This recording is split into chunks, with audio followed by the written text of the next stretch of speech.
Hello and welcome to the Courage to Begin. This is day one, and first and foremost, I'd like to take a moment to congratulate you for being here right now. I truly appreciate your willingness to show up and get curious about how you can begin to change your energetic patterns, and then ultimately you're going to start to see different things manifest into your reality as a result of the next 5 sessions together in the Courage to Begin. Today is about what's keeping you stuck, because in truth, there is a hidden cost of waiting. We're going to explore why clarity often comes after action and how fear disguises itself as not being ready. So this is part motivation, part meditation. And to begin with, I invite you to take a slow breath in and gently exhale. Allow yourself to arrive right here, right now. There is nowhere else you need to be other than here. There's nothing to prove. You don't have to figure anything out. You just have a pure moment of relaxation. Just this moment. Just this breath. Take another slow breath in. And then exhale.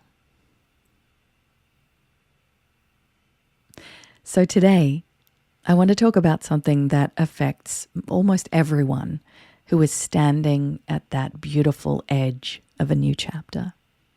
It's that feeling of being stuck. I'm sure many of you can relate to that.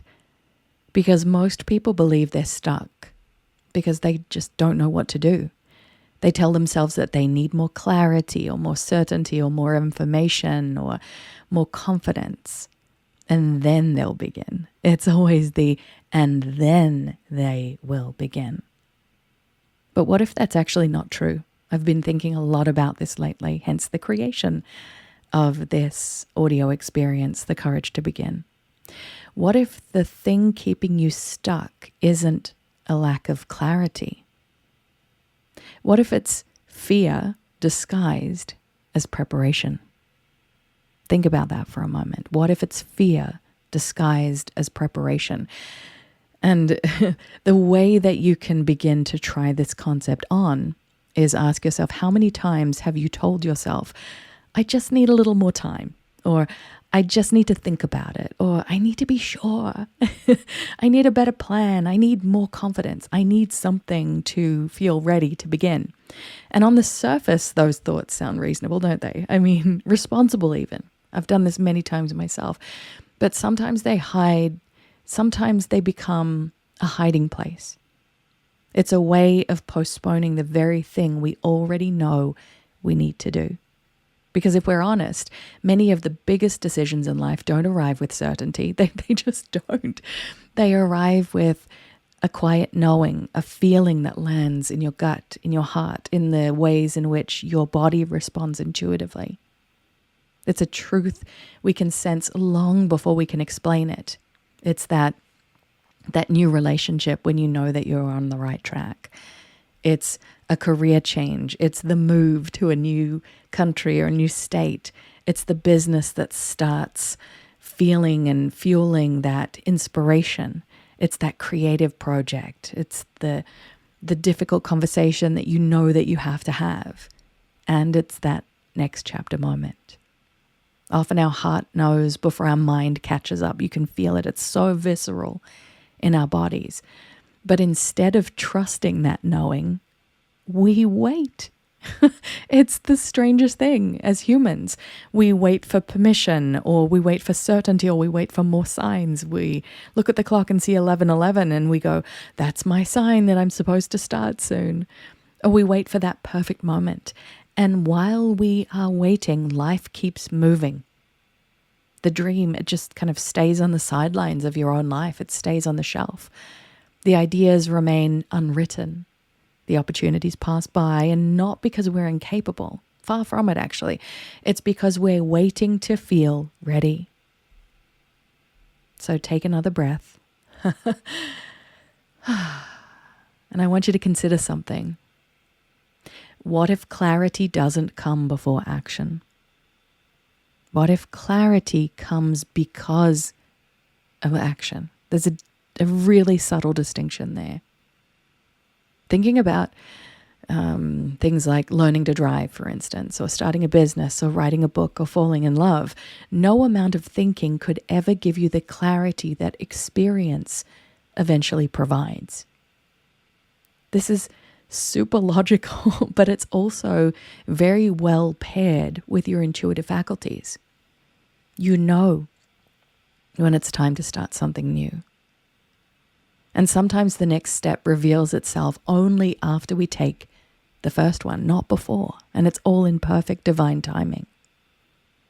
And this doesn't mean acting recklessly. I'm not saying that.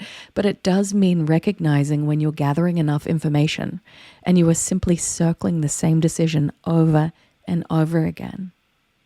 You have analysis paralysis or decision fatigue, where you've thought about it so much that you eventually just don't end up making one. And it means noticing when fear has put a mask on of logic. It's the strangest thing. It's the way that fear operates is like this sneaky mechanism. It's really clever. And fear rarely says, don't do it. Instead, it says, wait a little longer, do more research, maybe next month, or you're not ready. And you end up self-sabotaging. And if you're not paying attention, you can spend years just listening. So take another slow breath here. We're going to dive in a little deeper. Imagine your future self 1 year from now. The version of you who finally acted. The version of you who stopped postponing, stopped putting things off. The version of you who trusted themselves enough to begin. What would you tell yourself? What would they tell you today? This is a moment to connect with that future self. What would they say? Would they say, keep waiting? Or would they say, take the first step? Not the 10th step, not the whole journey, just the first tiny step. Because that's all courage really is. It's not being reckless and it's not fearlessness. It's movement in the presence of fear.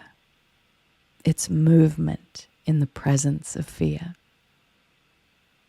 It's deciding that your desire for a different future is stronger than your attachment to staying where you are. So take a breath in.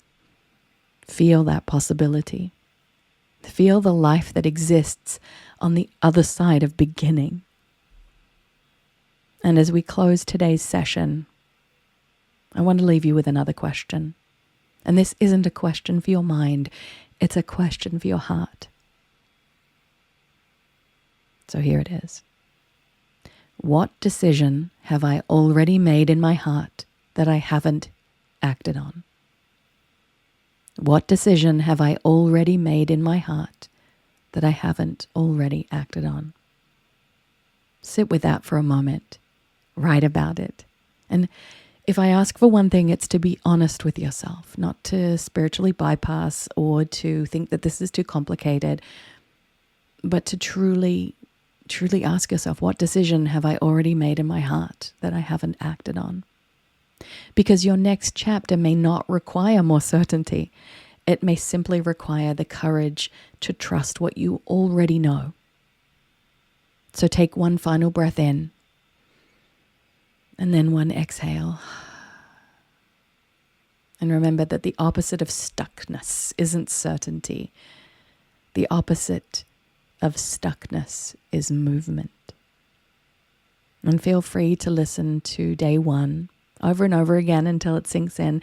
And when you feel ready, I'll see you in day 2.